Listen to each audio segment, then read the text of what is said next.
కోసం సమాజైతే నేను మానస. ముందుగా హెడ్లైన్స్. అహోబిల క్షేత్రం నరసింహస్వామి లక్ష్మీదేవి అమ్మవారిని దర్శించుకున్న శాసన మండలి విప్. గంగుల ప్రభాకర్ రెడ్డి దంపతులకు వేద మంత్రాలతో ఆహ్వానం పలికిన ఆలయ పూజారులు. రాజకీయ కక్షతో అమరావతి రాజధాని అంశాన్ని నిర్వీర్యం చేస్తున్నారు. మాజీ మంత్రి కాల్వ శ్రీనివాసులు ఆరోపణ.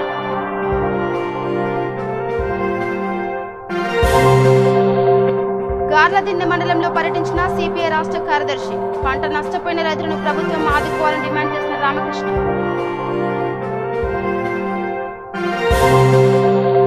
కర్నూలు జిల్లా కొడుమూరు పట్టణంలో అఖిలపక్ష నాయకుల ఆధ్వర్యంలో దీక్ష. అరెస్ట్ చేసి స్టేషన్కు తరలించిన పోలీసులు.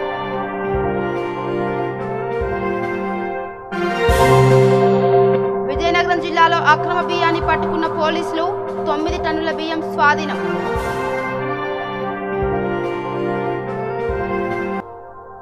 ఇక డీటెయిల్స్కి వెళ్తే కర్నూలు జిల్లా ఆళ్లగడ్డ మండలం అహోబిల క్షేత్రంలో వైఎస్ఆర్సీపీ శాసన మండలి విప్ గంగుల ప్రభాకర్ రెడ్డి దంపతులు నరసింహస్వామి లక్ష్మీదేవి అమ్మవారిని దర్శించుకున్నారు.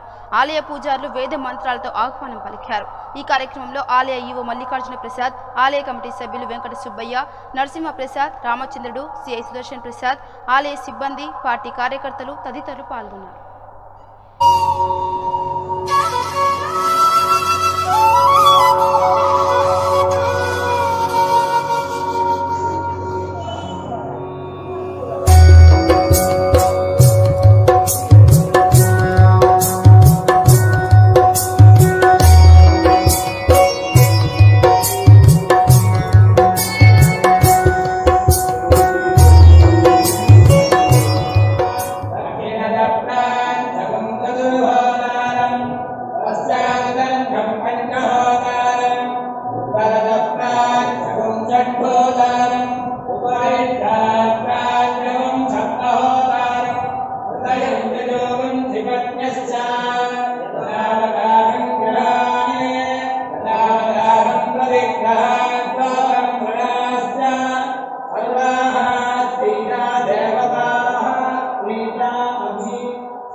ఇక రాజకీయ కక్షతోనే అమరావతి రాజధాని అంశాన్ని నిర్వీర్యం చేస్తున్నారని మాజీ మంత్రి కాల్వ శ్రీనివాసులు ఆరోపించారు.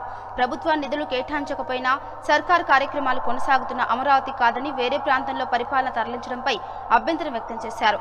రాష్ట్రానికి చివరి ప్రాంతంగా ఉన్న విశాఖలో పరిపాలన ఎందుకు తరలిస్తున్నారని ప్రశ్నిస్తే వైసీపీ నేతల వద్ద సమాధానం దొరకదని, విశాఖలో భవనాలను నిర్మించుకోవాలంటే భారీ నిధులు వెచ్చించాల్సి వస్తుందని చెప్పారు. రాయలసీమకు విశాఖ సుదూర ప్రాంతంగా ఉంటుందన్నారు. ఎన్నికల సమయంలో విశాఖ నుంచి పరిపాలన కొనసాగిస్తామని చెప్పిన జగన్ తీరుపై మాజీ మంత్రి కాల్వ శ్రీనివాసులు అసహనం వ్యక్తం చేశారు. జగన్మోహన్ రెడ్డి ముఖ్యమంత్రి అయిన తర్వాత ఒక రాజకీయ కక్షతో, ఒక ప్రాంతం మీద ఉన్న ద్వేషంతో కావాలనే అమరావతిని అధఃపాతాళానికి పనిగట్టుకొని తొక్కేస్తా ఉన్నాడు. ఇది చాలా దారుణం. ప్రభుత్వం ₹1 ఖర్చు పెట్టకపోయినా ప్రభుత్వం అక్కడి నుంచి నడుస్తూ ఉన్నప్పుడు ఇంకెందుకు వేరే రకమైన ఆలోచనలు చేయాలో చెప్పలేని పరిస్థితుల్లో ఈ ప్రభుత్వ పెద్దలు ఉన్నారు. ఎందుకు పాలనా రాజధానిగా విశాఖని ఎన్నుకున్నారంటే సహేతుకమైన కారణాలు ఎవరు చెప్పలేదు. ఇక్కడ లేని వసతులు అక్కడ ఏమున్నాయి? మళ్ళా అక్కడికి వెళ్ళి భవనాలు అవన్నీ నిర్మించుకోవాలంటే చాలా ఇబ్బందులు. అట్లాగే రాష్ట్రానికి పూర్తిగా ఒక కొసనున్న ప్రాంతం, ముఖ్యంగా రాయలసీమ వాసులకు సుదూరమైన ప్రాంతం విశాఖ నగరం. రాయలసీమకు రాజధానిని దూరం చేసే హక్కు, అధికారము జగన్మోహన్ రెడ్డికి కానీ ఆయన ప్రభుత్వానికి కానీ లేదు. ఆ రకంగా ప్రజలు తీర్పు ఇవ్వలే. నేను విశాఖ నగరాన్ని పాలనా రాజధానిగా చేస్తాను అని రాయలసీమలో చెప్పి ఉంటే జగన్మోహన్ రెడ్డి, ఆ రకంగా చెప్పి రాయలసీమ ప్రజల ఓట్లు పొంది ఉంటే మేము కూడా ఈరోజు సహకరించేవాళ్ళం. ఎందుకంటే ఎన్నికల సందర్భంలో రాయలసీమలో జగన్మోహన్ రెడ్డి స్పష్టంగా చెప్పాడు, నేను విశాఖ నగరంలో పాలనా రాజధాని పెడతానని. కాబట్టి ప్రజలు ఓట్లేశారులే అని మేము కూడా అనుకోలేదు. కానీ అట్లా చెప్పలేదు. అమరావతి రాజధానిగా ఉంటుందని చెప్పారు. పదే పదే జగన్మోహన్ రెడ్డి చెప్పాడు, బొత్స సత్యనారాయణ చెప్పాడు, ఉమ్మారెడ్డి వెంకటేశ్వర చెప్పాడు. అక్కడ పోటీ చేస్తున్న నాయకులు ఆల రామకృష్ణారెడ్డి లాంటి వాళ్ళందరూ కూడా పదే పదే చెప్పారు. ఎవరు అడగంది, ఎక్కడా లేనిది ఈరోజు 3 రాజధానుల పరిపాలన ఎందుకు ముందుకు తీసుకొచ్చాడు జగన్మోహన్ రెడ్డి అంటే, పరిపాలించడం చేతగాక ఈ రాష్ట్రాన్ని అభివృద్ధి చేసే అవకాశాలు తెలియక, ఆర్థిక వనరులు సమకూర్చుకునే శక్తి సామర్థ్యము లేక, అభివృద్ధి నుంచి ప్రజా సమస్యల నుంచి ప్రజల దృష్టిని మరల్చడానికి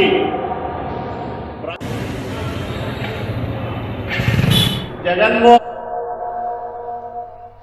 గార్లదిన్నె మండల పరిధిలోని కనంపల్లి గ్రామ పొలాలను కుళ్ళిన వేరుశనగ పంటలను సిపిఐ రాష్ట్ర కార్యదర్శి రామకృష్ణ పరిశీలించారు.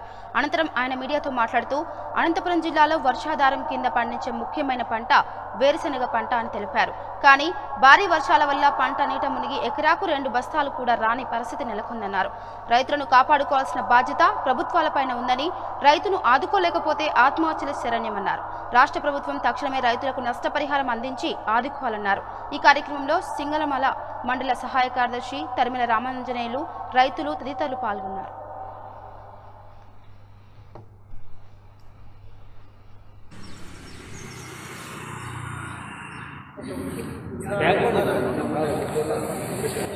పెట్టుబడి కాబట్టి ఈరోజు చెనిక్కాయ పెట్టుబడి పెట్టుకునే దానికి కాబట్టి ఎకరాకి 25,000 30,000 పెట్టుబడి వచ్చింది. కాబట్టి అదేవిధంగా ఇప్పుడు పైరు పెరిగి చెనిక్కాయ ఇత్తనము లేకుండా, కాయ లేకుండా ఏపుగా పెరిగి ఈ వర్షాల వల్ల పసలకు మేత కూడా దొరకలేదు. పసలకు మేత దొరకలేని ఇబ్బందులు రైతులు చాలా ఇబ్బంది పడతారు. కాబట్టి గవర్నమెంట్ కూడా సోషల్ మాట్లాడింది. ఇప్పుడు అన్నప్పుడు స్కూళ్ళు కరోనా వల్ల స్కూల్ లేవు. స్కూల్లో మాత్రము ఉత్సవాలు జరుపుకుంటున్నారు. అక్కడ బెంచ్లు జరుపుకుంటారో బోర్డులు జరుపుకుంటారో అది తెలుదు. ఇక్కడ రైతులు ఇబ్బంది పడతా అంటే ఛానల్లోకి వచ్చి ఈ ఎమ్మెల్యేలు కానీ, మంత్రులు కానీ, కలెక్టర్ కానీ స్కూల్ ముఖ్యమా రైతు ముఖ్యమా? స్కూల్లో పిల్లలు ఉంటే స్కూల్లో జరపండి. స్కూల్లో పిల్లలు లేనప్పుడు బెంచ్లకి బోర్డులకి ఏమైనా చదువు చెప్తారా మీరు? అది కాకుండా రైతులకు వచ్చి చేనులో చూసి ఇప్పుడు కంది చేనులు ఏపుగా పెరిగినాయి. కంది కూడా ఈ 30 పంటలకు పూత రాలిపోతుంది. ఎక్కడే కానీ పంట పత్తి చేనులు కానీ, చెనిక్కాయ రైతులు కానీ చాలా డిమాండ్ ఇస్తున్నారు. అదేవిధంగా పశువులకి మేత దొరకదు.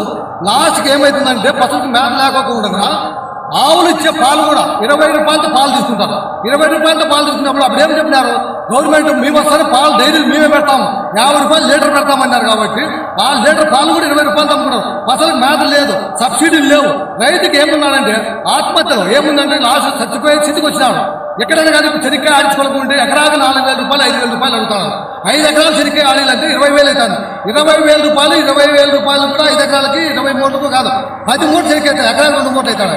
ఎకరాకి 2 మూటలు చెనిక్కాయలు అయితే అది కూడా ఏమవుతుంది? చెనిక్కాయలు ఇచ్చినప్పుడు సబ్సిడీ చెనిక్కాయలు ఇచ్చినప్పుడు ఏం చేశారు? 1,400 రూపాయలు అన్నారు. మా చెనిక్కాయలు 45 కేజీల చెనిక్కాయలు కూడా 1500 కూడా బంగపోతే ఇళ్ళ కంటే తొమ్మిది చూసి పోతున్నారు. ఇప్పుడు రైతు కూడా ఆడించుకుని కూడా ఇబ్బంది పడుతున్నారు. చెనిక్కాయలు అమ్ముకునే స్థితి లేదు. గవర్నమెంట్ ఏముంది? పైన మీరు రైతు ప్రభుత్వం రైతు భరోసా అంటారు. రైతు భరోసా ఎక్కడ ఇస్తారా? ఆటో వాళ్ళకి ఇచ్చినందుకు కూడా రైతు పొలం పండితే కదా ఆటో వాళ్ళు తినేది, ఇంకోటి తినేది. నాయకులు కూడా అన్నం రైతులు పండించే అన్నము. అది లేకోకుండా ఇప్పుడు చెనిక్కాయ జోరు ఏమి జోరు పేపర్లు మాత్రం వస్తారు. అదే లేకుండా పక్షంలో రైతులకు ఆదుకోకపోతే రైతులు ఆత్మహత్య చేసుకునే కరెక్ట్గా ఉంటుంది. చనిపోయిన నిజము. భార్య పిల్లలు కూడా గురి చేసుకొని చచ్చిపోతారు, మందు తాగి చచ్చిపోతారు. అదిగా మందు కూడా ఫ్రీ మధ్య రైతు భరోసా పెట్టారు. ఆడ మందు పెడితే తీసుకొని పోయి రైతు భరోసా ముందర తాగి చచ్చిపోతారని విజ్ఞప్తి చేస్తుంది. దురదృష్టవశాత్తు మనకి ఎప్పుడూ కరువుతో బాధపడే అనంతపురం, కర్నూలు, కడప జిల్లాలో చూస్తేనేమో ఇక్కడ ఈ వర్షాలు వచ్చి కూడా మనకి ఇవాళ రైతులు ఆందోళన చెందుతూ ఉన్నారంటే అత్యంత బాధాకరం. కారణం ఏమంటే అకాల వర్షాలు రావడము, అదేవిధంగా అధిక వర్షాలు రావడము, 2 రకాలుగా కూడా వాళ్ళు నష్టపోయాము. ఈరోజు పంట మాత్రం ఏపుగా పెరిగింది తప్ప వేరుశనగ పంట, కానీ చూస్తే మాత్రం ఎక్కడ కూడా దిగుబడి లేదు. ఎకరాకు ఒక సంచి 2 సంచులు కూడా వస్తాయనే అనుమానం కూడా కలుగుతూ ఉంది. ఇవాళ ఇక్కడ మన తిరుపాలంటే రైతు చెప్తా ఉన్నాడు, 5 ఎకరాల భూమిలో పంట పెట్టుకున్నాడు, దాదాపు ₹1,00,000 వరకు ఆయన పెట్టుబడి ఖర్చు పెట్టుకున్నాడు. ఈరోజు తీరా చూస్తే ఆయన కనీసం ఎకరాకు ₹2,000 కూడా ఆదాయం వచ్చే పరిస్థితి కనపడ్డాము.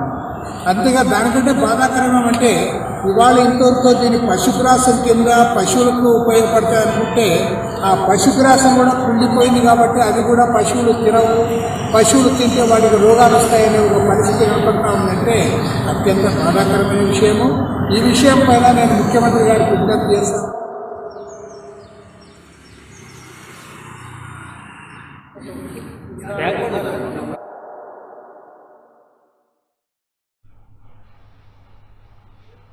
ఇక కర్నూలు జిల్లా ఆలూరు పట్టణంలోని పోలీస్ స్టేషన్లో అదోని డీఎస్పీ వినోద్ కుమార్ మీడియా సమావేశం ఏర్పాటు చేశారు. ఈ సమావేశంలో ఆయన మాట్లాడుతూ కర్నూలు జిల్లా హోల్గుంద మండలం దేవరగుట్టు గ్రామంలోని శ్రీ మాల మల్లేశ్వర స్వామి ఆలయ ప్రాంగణంలో జరిగే బన్ని ఉత్సవాలను ప్రభుత్వం రద్దు చేసిందని తెలిపారు. కరోనా వైరస్ రోజు రోజుకు వ్యాప్తి చెందుతున్న కారణంగా ప్రజల ఆరోగ్య భద్రతను దృష్టిలో ఉంచుకొని ఈ నిర్ణయం తీసుకున్నట్టు చెప్పారు. కావున భక్తులందరూ ఈ విషయాన్ని దృష్టిలో ఉంచుకొని దసరా పండుగను తమ ఇళ్లలోనే జరుపుకోవాలని సూచించారు. కరోనా వైరస్ వ్యాప్తి చెందకుండా సహకరించవలసిందిగా కోరారు. దీనికి విరుద్ధంగా ప్రవర్తించిన ఎడల కేసులు నమోదు చేసి చట్టపరమైన చర్యలు తీసుకుంటామని హెచ్చరించారు. ఈ పండగకి ఎస్పెషల్లీ మిడ్ నైట్ జరుగుతుంది.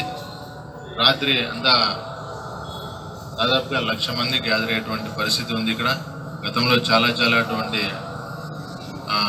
ఇక్కడ ఏమవుతుందంటే ఆ కర్రల ద్వారా స్వామి దేవర పైకి వచ్చేటప్పుడు ఈ కట్టెలతో జరిగేటువంటి సమరంలో చాలా వరకు గాయపడినటువంటి సందర్భాలు కోకొల్లలు. దీని మీద చాలా విచారణలు కమిటీలు కూడా ఎంక్వైరీ చేయడం జరిగింది. బట్ రాబోయే చాలా పాతకాలంకి ఇప్పటికీ చాలా పరిణామాలు బాగా కంట్రోల్లోకి వచ్చినాయి. బట్ ఈసారి మాత్రము ఈ ఫెస్టివల్లో ఆ బన్నీ ఉత్సవాన్ని పూర్తిగా నిషేధించడం జరిగింది. సో మిగతా కార్యక్రమాలు ఏవైతే ఉంటాయో అవన్నీ కూడా రొటీన్గా జరుగుతాయి విత్ లిమిటెడ్ స్ట్రెంగ్త్తో. ఇక్కడ మేము మా తరఫున ఇచ్చేటువంటి సూచనలు ఏమంటే లోకల్గా వాళ్ళు కమిటీతో మేము మీటింగ్లో పాల్గొన్నప్పుడు కూడా గ్రామ పెద్దలు కూడా మేము బయట నుంచి మా బంధువులు కూడా ఈ సంవత్సరం పిలిచాము అని కూడా చెప్పారు. అట్లాగే మేము ఇప్పుడు తీసుకునే చర్యల్లో అన్ని చోట్ల కూడా చెక్ పోస్టులు, తర్వాత కాలినడక నుంచి వచ్చే వాటి దగ్గర కూడా చెక్ పోస్టులు, అట్లాగే బార్డర్ జిల్లాలకు కూడా మనము ఈ యొక్క ఫ్లెక్సీస్ కన్నడ అండ్ తెలుగు భాషల్లో ఏర్పాటు చేయడం జరుగుతూ ఉంది. అట్లాగే పాంప్లెట్స్ కూడా న్యూస్ పేపర్లో పెట్టి కన్నడలో డిస్ట్రిబ్యూట్ చేయాలని, అలాగే బస్సు వెనకాల కూడా కర్ణాటక బస్సులు కూడా మనం వెనకాల పేస్ట్ చేసి ఈ యొక్క సమరము నిషేధించబడిందని చెప్పేసి ఆ యొక్క బ్యానర్ని ఇది చేసి పంపాలనేసి ప్లాన్ చేస్తూ ఉన్నాం. టైం కూడా దగ్గరగా పడుతుంది కాబట్టి దీనికి అందరూ కూడా పబ్లిక్ ప్రజలు ముఖ్యంగా నెరణికి తాండా, కొత్తపేట ఈ చుట్టుపక్కల గ్రామాలంతా కూడా దయచేసి సహకరించి ఈ యొక్క కోవిడ్ని మన వల్ల ఈ పండగ వల్ల అన్ని ఊర్లకు స్ప్రెడ్ అయిందని రేపు ఒక చెడ్డ పేరు రాకోకుండా ఆరోగ్యపరంగా హెల్త్ ఎమర్జెన్సీ ఉన్నందువల్ల లోపల చాలామంది కూడా కొంతమంది రెచ్చగొడతా ఉన్నారు. అవన్నీ వినాల్సిన పని లేదు. ఇక్కడ మనం బాగుంటేనే పండుగలు జరుపుకుంటాం, మనం బాగాలేనప్పుడు పండుగలు జరుపుకోలేము. మనమంతా ఆరోగ్యంగా ఉంటే ఎందుకంటే బెటర్గా రాబోయే కాలంలో ఇంకా పెద్ద ఎత్తున మనం జరుపుకుంటాము. దాని గురించి వరి అవ్వాల్సిన పని లేదు. దయచేసి అందరూ మనకు సహకరించాలని పోలీస్కి, తర్వాత మిగతా డిపార్ట్మెంట్స్ అయితే అన్ని డిపార్ట్మెంట్లు అక్కడ ఉంటాయి కాబట్టి అందరూ రెవెన్యూ డిపార్ట్మెంట్ కూడా దీంట్లో భాగస్వాములు అయి ఉన్నారు కాబట్టి అందరికీ సహకరించి మీరు మెడికల్ డిపార్ట్మెంట్ కూడా ఉంటుంది, అందరికీ సహకరించి ఈ ఉత్సవాన్ని దయచేసి పెద్ద మనసుతో అర్థం చేసుకుని సామరస్యంగా జరుపుతారని. తిరుమల అలిపిరిమెట్ల మార్గంలో మరమ్మతు పనులు జరుగుతున్న సమయంలో భక్తులకు ప్రత్యామ్నాయ మార్గాలను ఏర్పాటు చేయాలని పలువురు భక్తులు డిమాండ్ చేస్తున్నారు. అలిపిరి మార్గంలో పనులు జరుగుతున్న సమయంలో అసౌకర్యంగా ఉండే మార్గం మీదుగా తిరుమలకు వెళ్లాల్సిన పరిస్థితి వస్తుందని అధికారులు వెంటనే భక్తుల ఇబ్బందులపై దృష్టి సారించాలని పలువురు కోరుతున్నారు. అదేవిధంగా టీటీడీ బస్సు సౌకర్యాన్ని ఏర్పాటు చేసి భక్తుల దర్శనం కోసం వెళ్లే సమయంలో ఇబ్బందులు తలెత్తకుండా ఉండేలా ప్రత్యేక చర్యలు తీసుకోవాలని డిమాండ్ చేస్తున్నారు.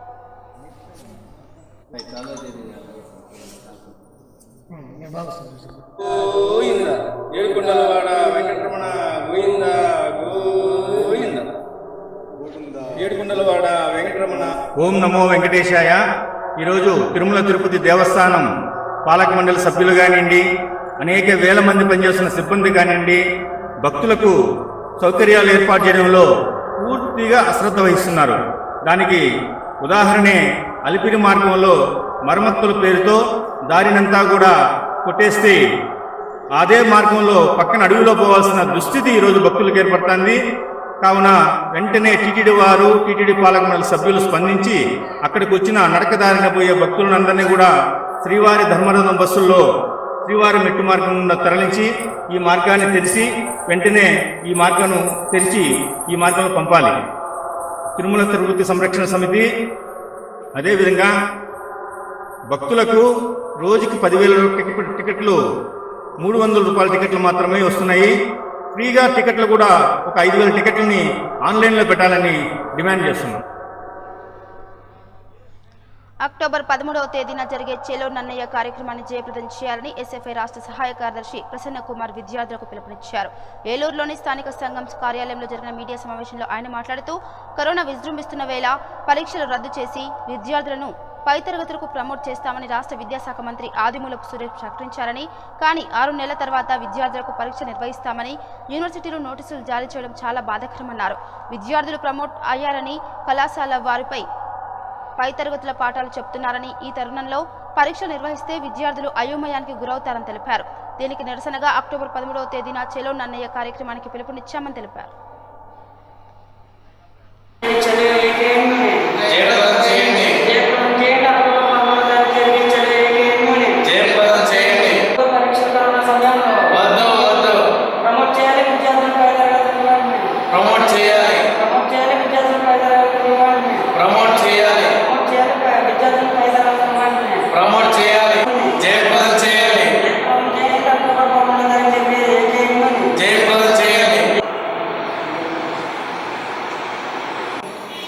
ఈరోజు 13వ తేదీన చెలో నన్నయ్య యూనివర్సిటీకి భారతీయ విద్యార్థి ఫెడరేషన్ ఎస్ఎఫ్ఐ పిలుపునిస్తూ ఉంది. దీనికి ముఖ్య కారణం రాష్ట్ర వ్యాప్తంగా ఈరోజు పరీక్షలు నిర్వహిస్తామని, డిగ్రీ మొదటి సంవత్సరం 2వ సంవత్సరం నిర్వహిస్తామని ఈరోజు అన్ని యూనివర్సిటీలు పరీక్షా షెడ్యూల్ ఇవ్వడం జరిగింది. ఈ షెడ్యూల్ ప్రకారం ఈ షెడ్యూల్ని వ్యతిరేకిస్తూ అన్ని యూనివర్సిటీల వద్ద సోమవారం, మంగళవారం రాష్ట్ర వ్యాప్తంగా భారతీయ విద్యార్థి ఫెడరేషన్ ఎస్ఎఫ్ఐ ఆంధ్రప్రదేశ్ రాష్ట్ర కమిటీ పిలుపునివ్వడం జరుగుతూ ఉంది. ఈ పిలుపులో భాగంగా 13వ తేదీన పెద్ద ఎత్తున ఆందోళన కార్యక్రమం చేపట్టడం జరుగుతూ ఉంది. ఒకవైపు రాష్ట్ర వ్యాప్తంగా, దేశవ్యాప్తంగా కరోనా విజృంభిస్తున్నటువంటి నేపథ్యంలో, మరోవైపు 7 నెలల క్రితం చదివినటువంటి విద్యకి ఎప్పుడు పరీక్షలు నిర్వహించడం కరెక్ట్ కాదని ఎస్ఎఫ్ఐ భావిస్తూ ఉంది. యూజీసీ కూడా చాలా స్పష్టంగా ఫైనల్ ఇయర్ పరీక్షలు మాత్రమే పెట్టండి, మిగిలిన రాష్ట్రాల పరిస్థితులను బట్టి పెట్టచ్చు అనేటువంటి విషయాన్ని తెలియజేసింది. గత 10 రోజుల క్రితం విద్యాశాఖ మంత్రి ఫైనల్ ఇయర్ పరీక్షలు మాత్రమే పెడతాము, మిగిలిన సెమిస్టర్ పరీక్షల్ని ప్రమోట్ చేస్తాము అని స్వయాన విద్యాశాఖ మంత్రి చెప్పాడు. ఆయన చెప్పిన దాన్ని అమలు చేయాలని ఎస్ఎఫ్ఐ కోరుతా ఉంది. పరీక్షలు కనుక నిర్వహిస్తే విద్యార్థులకు కరోనా సోకుతుంది, వాళ్ళ కుటుంబాలకు సోకుతుంది, అనేక రకాల ఇబ్బందులకి ఈరోజు విద్యార్థులు బారిన పడేటువంటి అవకాశాలు కనపడతా ఉన్నాయి. కాబట్టి వెంటనే పరీక్షల్ని రద్దు చేసి ప్రమోట్ చేయాలని ఎస్ఎఫ్ఐ డిమాండ్ చేస్తారు. ఇక ఏపీ రాజధానిగా అమరావతిని కొనసాగించాలంటూ చేస్తున్న ఉద్యమం కొనసాగుతుంది. రైతులతో పాటుగా ఉద్యమాలను కొనసాగిస్తున్న రాజకీయ పార్టీలు మరింత ఉధృతం చేసే విధంగా కార్యాచరణ అమలు చేస్తున్నారు. చరిత్రలో నిలిచిపోయే విధంగా ఏపీ రాజధాని అమరావతి ఉద్యమం కొనసాగుతుందని మాజీ మంత్రి నక్క ఆనందబాబు అన్నారు.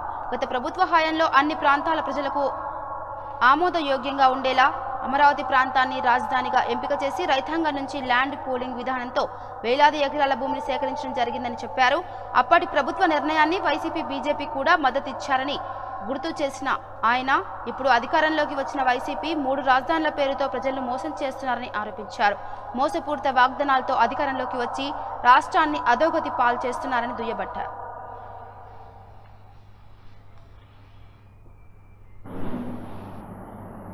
అన్ని వర్గాలు, అన్ని ప్రాంతాలు,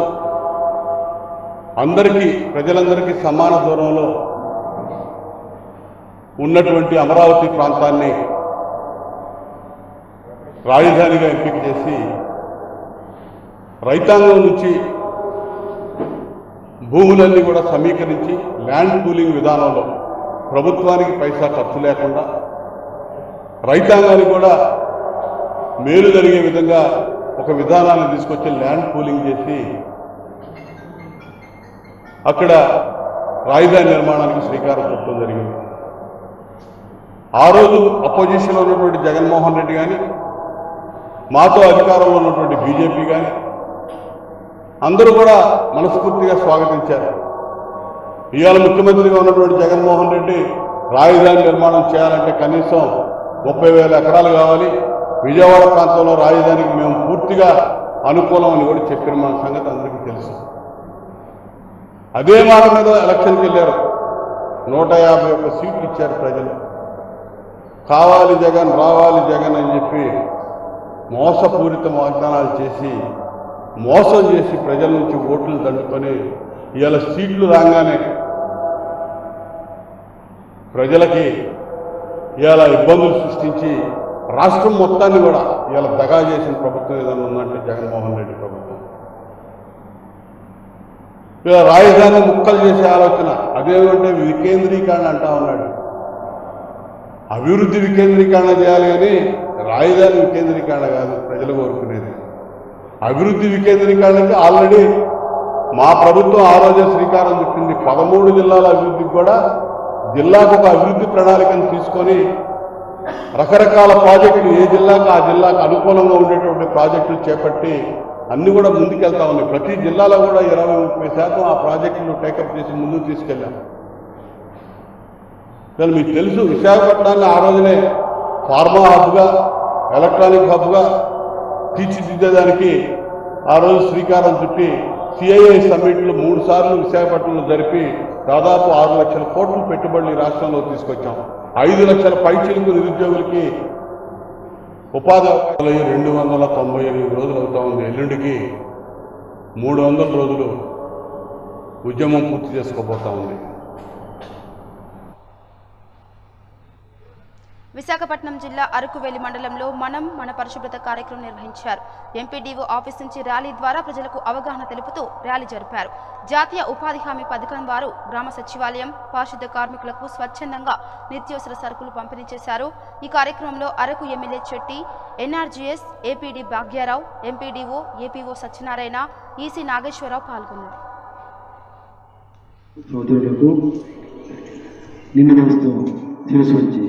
నమస్కారం తెలియజేసుకుంటున్నాను. చాలా బ్రహ్మాండంగా మన ఆరోగ్యస్ కూడా ప్రతి కార్యక్రమాన్ని ముందుండి మేముండి ముఖ్యంగా అందరూ ఎమ్మెల్యే గారు చాలా చక్కగా మాట్లాడారు, భాగ్యరావు గారు అందరూ అన్ని విషయాలు చెప్పారు. పరిశుభ్రత ఇంపార్టెంట్, పరిశుభ్రత లేకపోవాలని కరోనా చెప్పారు. చదివారు. విజయనగరం జిల్లా జియ్యమ్మ వలస పోలీసులు అక్రమ బియ్యాన్ని పట్టుకున్నారు. పీడీఎస్ రైస్ అక్రమంగా నిల్వ ఉంచారని సమాచారం అందుకున్న పోలీసులు దాడులు చేసి భారీగా రైస్ను స్వాధీనం చేసుకున్నారు. సాయిరాజు, శ్రీను అనే 2 వ్యక్తులు పీడీఎస్ బియ్యాన్ని నిల్వ ఉంచారని ముందుగా వచ్చిన సమాచారంతో రంగంలోకి దిగిన అధికారులు దాడులు చేసి 9 టన్నుల బియ్యాన్ని స్వాధీనం చేసుకున్నారు. అక్రమ నిల్వ చేసిన 2 పరారీలో ఉన్నారని, వారిపై కేసు నమోదు చేసినట్లు పోలీసులు తెలిపారు.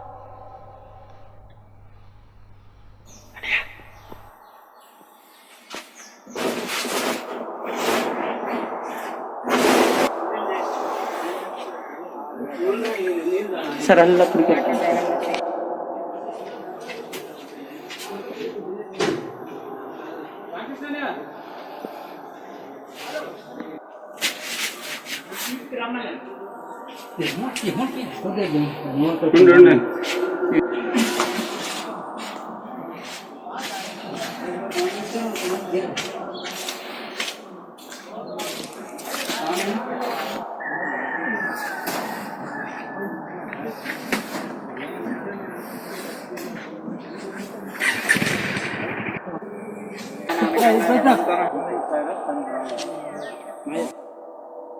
ఈరోజు ఉదయం సుమారు 10:30 గంటల ప్రాంతంలో మనకి ఎస్బీ వారి సమాచారం మేరకు చిన్నపురం గ్రామంలో పీడిఎస్ రైస్ స్టోర్ చేసి ఉన్నాయి అన్న సమాచారం మేరకు మేము రావడం జరిగింది. ఇక్కడికి వచ్చాక మేము స్టోర్ చేసిన గొడవలు వెచ్చించడం జరిగింది. అంతటా మేము ఎస్బీ వారు మేము కలిసి వీటిపై దాడి చేసి లెక్కించగా ఇది దాదాపు 180 బస్తాల దాకా ఉన్నాయి. 2 గొడవల్లో కలిసి సుమారుగా 9 టన్నుల దాకా ఉంటుందని అంచనా. మేము మళ్ళీ మొత్తం క్యాలిక్యులేట్ చేసి తదుపరి వివరాలు మీకు చెప్పండి. ఈ 2 కూడా కొట్నూరు సాయిరాజు, ఇంకో వ్యక్తి రెండో వ్యక్తి మంత్రి శ్రీను అనే 2 వ్యక్తులు అని తెలుస్తుంది. వీళ్ళది ఇదంతా సీజ్ చేసి మనం సివిల్ సప్లైస్ డ్యూటీ గారికి అప్పచెప్పడం జరుగుతుంది. వారిద్దరు ఏపీ రాజధాని విషయంలో టీడీపీ సర్వం పెంచుతోంది. గతంలో అమరావతిని రాజధానిగా ఒప్పుకున్న జగన్ ఇప్పుడు ఎందుకు వ్యతిరేకిస్తున్నారని టీడీపీ మాజీ ఎమ్మెల్సీ అప్పారావు ప్రశ్నించారు. తూర్పుగోదావరి జిల్లాలో రాజమహేంద్రవరంలో మీడియాతో ఆయన మాట్లాడుతూ జగన్ రాష్ట్రాన్ని తిరోగమనంలో పయనించేలా చేస్తున్నారని ఆరోపించారు. టీడీపీ చిత్తశుద్ధితో రాష్ట్రాన్ని అభివృద్ధి పథంలో నడిపిస్తే ఇప్పుడు వైసీపీ అనాలోచిత నిర్ణయాలతో ప్రజలను ఇబ్బందులు గురిచేస్తుందని విమర్శించారు.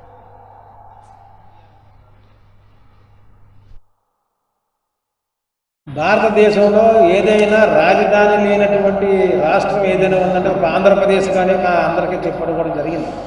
ఆ పరిస్థితుల్లో 2014లో చంద్రబాబు నాయుడు గారు అధికారంలో వచ్చేటప్పటికి అప్పుల పాలైపోయింది రాష్ట్రం. అలాగే గత కోట్లాది రూపాయలు గత ప్రభుత్వం చేసినటువంటి పనులకి పే చేయవలసిన పరిస్థితి ఉంది. మొదటి సంవత్సరం బడ్జెట్ 1,25,000 కోట్లు మాత్రమే ఉండి అప్పులు ఊపులో కూరుకున్న రాష్ట్రాన్ని చంద్రబాబు నాయుడు గారి యొక్క మేధాశక్తితోటి 2,25,000 కోట్ల రూపాయలు బడ్జెట్గా అయ్యేటట్టుగా చివరికి వచ్చినప్పుడు తీసుకురాగలిగినటువంటి గనుడు చంద్రబాబు నాయుడు. అయితే ఆవేళ రాజధాని ఎక్కడ పెట్టాలనేది వచ్చినప్పుడు అందరి యొక్క అభిప్రాయాలు తీసుకొని అన్ని ప్రాంతాలకి మధ్యవర్తిగా ఉన్నటువంటి ఈ అమరావతి ప్రాంతాన్ని మనం దీన్ని రాజధాని. చెడు అలవాట్లకు బానిసలయ్యారు. పేకాట, మద్యం మత్తులో పడి దొంగతనాలు వృత్తిగా ఎంచుకున్నారు. గుంటూరు జిల్లాతో పాటు విజయవాడ పరిసర ప్రాంతాల్లో ఖరీదైన మోటార్ వాహనాలు చోరీ చేసి అమ్ముతున్న ఘరానా దొంగల ముఠా గుట్టును రట్టు చేశారు గుంటూరు పోలీసులు. వాహనాలు అధికంగా చోరీ అవుతున్నాయని గుర్తించిన పోలీసులు నిఘా పెంచారు. దీంతో ఓ వ్యక్తిని అదుపులోకి తీసుకున్న పోలీసులు భారీగా వాహనాలను స్వాధీనం చేసుకున్నారు.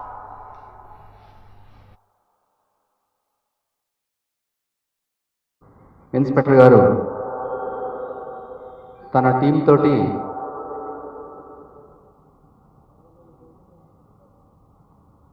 పలు చోట్ల ఇన్ఫర్మేషన్ కలెక్ట్ చేసి ఈరోజు 20 మోటార్ సైకిల్స్ రికవర్ చేయడం జరిగింది. ఈ రికవరీకి కారణమైనటువంటి వెలవోలు వెంకటేష్ అని ఒక 29 ఇయర్స్ ఓల్డ్ ఇంజనీరింగ్ గ్రాడ్యుయేట్ని కూడా అరెస్ట్ చేయడం జరిగింది. ఇందులో ఇంట్రెస్టింగ్ ఫ్యాక్ట్ ఏంటంటే ఇక్కడ ఉన్నటువంటి ముద్దాయి గుంటూరుకు చెందిన వ్యక్తి. గుంటూరు జిల్లాలోని ఆర్వీఆర్ జేసీ ఇంజనీరింగ్ కాలేజీలో 2012లో సివిల్ ఇంజనీరింగ్ పూర్తి చేసి సక్సెస్ఫుల్గా పాస్అవుట్ అయ్యి తన చదువుకు సంబంధించి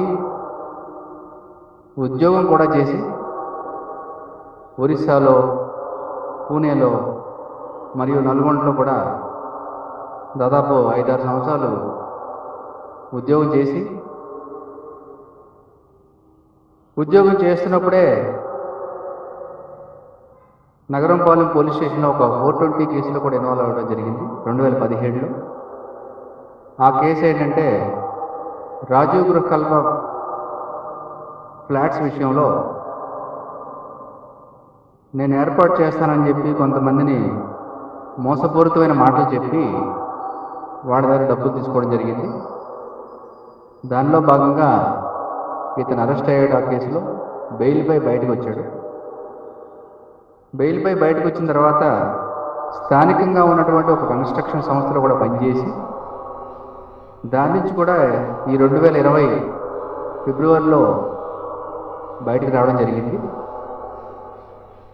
కర్నూలు జిల్లా కొడుమూరు పట్టణంలో అఖిలపక్ష నాయకుల ఆధ్వర్యంలో తాగునీటి సమస్య పరిష్కారానికి చర్యలు తీసుకోవాలని చేపట్టిన రిలే దీక్షలు ఉద్రిక్తతకు దారితీశాయి. రాస్తారోకో నిర్వహిస్తున్న అఖిలపక్ష నాయకులను పోలీసులు అరెస్ట్ చేసి స్టేషన్కు తరలించారు. ఈ కార్యక్రమంలో గ్రామాభివృద్ధి కమిటీ సభ్యులు టెలిఫోన్ రాముడు, ఆంధ్రయ్య, కొడుమూరు సిపిఐ మండల కార్యదర్శి జయకృష్ణ, హమాలి సంఘం రాజు, టీడీపీ నాయకులు మల్లికార్జున్ గౌడ్, ఎల్లప్ప నాయుడు, సిపిఎం నాయకులు గఫూర్, గ్రామ ప్రజలు పాల్గొన్నారు.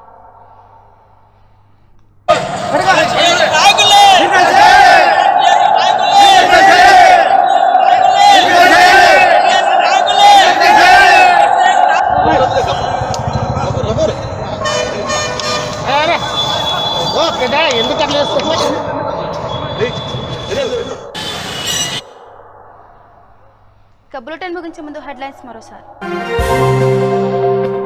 అహోబిల క్షేత్రం నరసింహస్వామి, లక్ష్మీదేవి అమ్మవార్లను దర్శించుకున్న శాసన మండలి వీరులు. గంగుల ప్రభాకర్ రెడ్డి దంపతులకు వేద మంత్రాలతో ఆహ్వానం పలికిన ఆలయ పూజారులు. రాజకీయ కక్షతో అమరావతి రాజధాని అంశాన్ని నిర్వీర్యం చేస్తున్నారు. మాజీ మంత్రి కాల్వ శ్రీనివాసులు ఆరోపణ.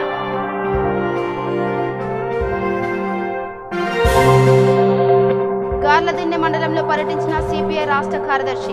పంట నష్టపోయిన రైతులను ప్రభుత్వం ఆదుకోవాలని డిమాండ్ చేసిన రామకృష్ణ. కర్నూలు జిల్లా కొడుమూరు పట్టణంలో అఖిలపక్ష నాయకుల ఆధ్వర్యంలో ధర్నా. అరెస్ట్ చేసి స్టేషన్కు తరలించిన పోలీసులు.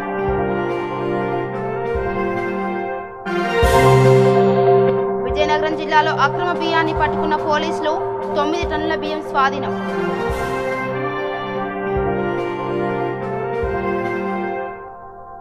ఇవి bulletin updates. Keep watching V3 news. లక్ష్యం సమాజ్ అయితే. నమస్కారం.